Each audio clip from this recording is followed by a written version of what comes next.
Circle. Well, Mick Neven has said that stand-up comedy is a lot harder than working, but he enjoys the free drinks. So this morning we've dragged him out of bed to give us an insight into the similarities between marriage and politics. Please welcome Mick Neven.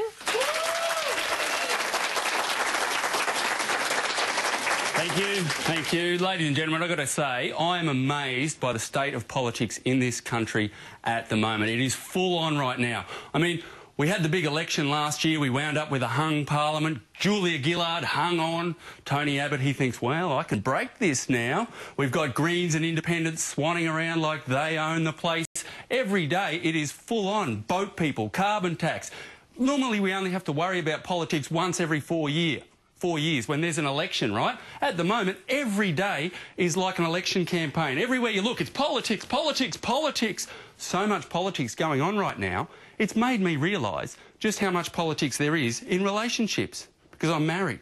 There's a lot of politics goes on in a marriage. Politics is about giving, taking, compromise. Marriage is the same. I give, she takes, I compromise. But it's more than that. It's more than that. Like, in my marriage, my wife and I, we have opinion polls. Like, I wake up in the morning, I try and throw the leg over. She tells me no again. So I run a quick opinion poll. Can I put up with this for another day? 51% yes. I just said, you are hanging on by a thread, woman. A small swing in a marginal electorate and she is gone. And she has her own opinion polls. She has her own opinion polls. I recently came second in a two-husband preferred. Got beaten by Shane Warne, so obviously I need to lose a few kilos and tan up a bit, maybe. Politics in marriage works like this, all right? In my marriage, I am the Prime Minister.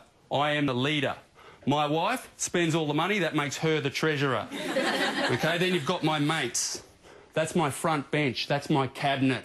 That's where the ideas come from. Her mates, opposition front bench. That's where the trouble starts, right there. Mother-in-law, leader of the opposition. So politics in marriage works like this. My front bench come to me with an idea. They say, Mick, Friday night footy, we are going to go. We are going to get drunk. After the footy, we're going to go to the casino. We're going to get even drunker. We're going to win a stack of money. We're going to go to a strip club. And we're all going to get lap dances. And I think, all right, that sounds like good policy to me. So we approached the Treasurer for some money to fund that policy. You say something like, oh, we need some money for a boys' night out.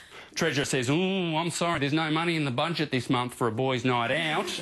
You think, come on, take some money out of housing. Treasurer says, we've spent the housing budget this month, we're getting new curtains. You think, hold on a second, I'm the Prime Minister. No one spoke to me about new curtains. And the Treasurer says, well, I've spoken to the opposition front bench and the Leader of the Opposition. They all agree we need new curtains. And you think, well, you've got bipartisan support. Good for you. Well, may you say, God save the boys' night out, because nothing will save the Treasurer's new curtains. This is the boys' night out we had to have. No Australian male should be living in breast poverty in the year 2011. We're going to have our boys' night out, even if it puts the budget into deficit. We need a stimulus. So you take your credit card, you have your boys' night out, you wake up the next morning, the Treasurer rolls over and says, what happened last night? You think, hello, Parliament's open. It's question time. So you say, I'd love to tell you what happened last night, but according to the Freedom of Information Act, that is classified for 20 years. We got a gag order on that. But, of course, one of your front bench is trying to get cosy with a member of the opposition front bench, so the word gets around. That's called a leak.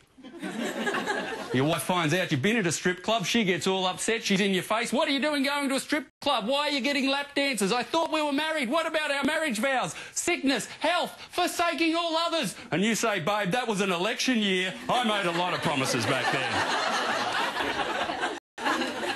Thank you. Thank you very much, Circle. Thank you. Please put your hands together for Mick Neven, everyone. Thank you, Mick.